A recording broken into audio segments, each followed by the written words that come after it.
జిల్లాలో అంగన్వాడీలు సమ్మె మరింత ఉధృతం చేశారు. ప్రభుత్వం జరిపిన చర్చలు విఫలమవడంతో సమ్మె కొనసాగిస్తున్నట్లు అంగన్వాడీ నేతలు వెల్లడించారు. 16వ రోజు రాష్ట్ర వ్యాప్తంగా అంగన్వాడీలు సమ్మెలో పాల్గొంటున్నారు. అన్ని జిల్లాల్లో అంగన్వాడీలు జిల్లా కలెక్టరేట్ల వద్ద తహసీల్దార్ కార్యాలయం ఎదుట ధర్నా నిర్వహిస్తున్నారు. అసెంబ్లీ ఎన్నికల తర్వాత పెంపు ఆలోచిస్తామని మంత్రి బొత్స సత్యనారాయణ చెప్పడం పట్ల అంగన్వాడీలు ఆగ్రహం వ్యక్తం చేస్తున్నారు. ఎన్నికల ముందు ఇచ్చిన హామీలు అమలు చేసేందుకు మళ్లీ ఎన్నికలు రావాలా అని నిలదీస్తున్నారు. హామీలు నెరవేర్చే వరకు సమ్మె విరమించేది లేదని తేల్చి చెప్తున్నారు. అంగన్వాడీలతో చర్చలకు సంబంధించి శాఖ మంత్రి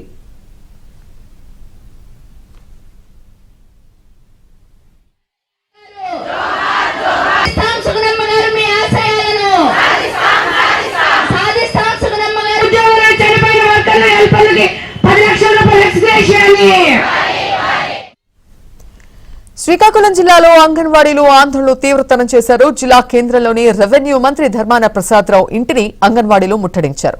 మంత్రి ధర్మాన ఇంటి ముట్టడికి వెళ్లిన అంగన్వాడీలను పోలీసులు అడ్డుకున్నారు. పోలీసులకు అంగన్వాడీ కార్యకర్తలకు మధ్య తీవ్ర వాగ్వాదం చోటు చేసుకుంది. దీంతో పెద్ద ఎత్తున అక్కడికి చేరుకున్న అంగన్వాడీ కార్యకర్తలు మంత్రి ఇంటి ముందు బైఠాయించి ప్రభుత్వానికి వ్యతిరేకంగా నినాదాలు చేశారు.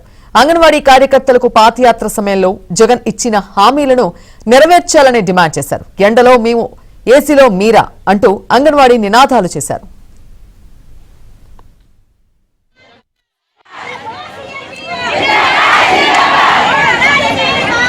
చర్చలో కూర్చోబెట్టి మేము జీతాలు పెంచలేం ఆ ఒక్క మాట చెప్పడాక మేము 15 రోజులు పాటు సమ్మె చేస్తున్నాం. ఇన్ని వినూత్నంగా సమ్మెలు చేస్తున్నా సరే ప్రభుత్వం మమ్మల్ని పట్టించుకోకపోయి మమ్మల్ని చర్చకు పిలిచి అవమానపరిచారు. ఇది చాలా అన్యాయం. మేము గవర్నమెంట్ ఒకటే అడుగుతున్నాం. మేము గొంతమ్మ కోరికలేం కోరలేదు.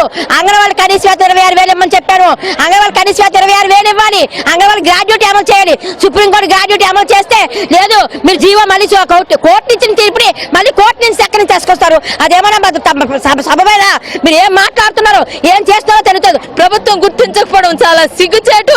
అంగన్వాడీ ఉద్యోగుల న్యాయమైన డిమాండ్స్ పరిష్కరించమంటే మీరు స్కీమ్ వర్కర్లు అని చెప్పేసి చెప్పడము. అంగన్వాడీ ఉద్యోగులు స్కీమ్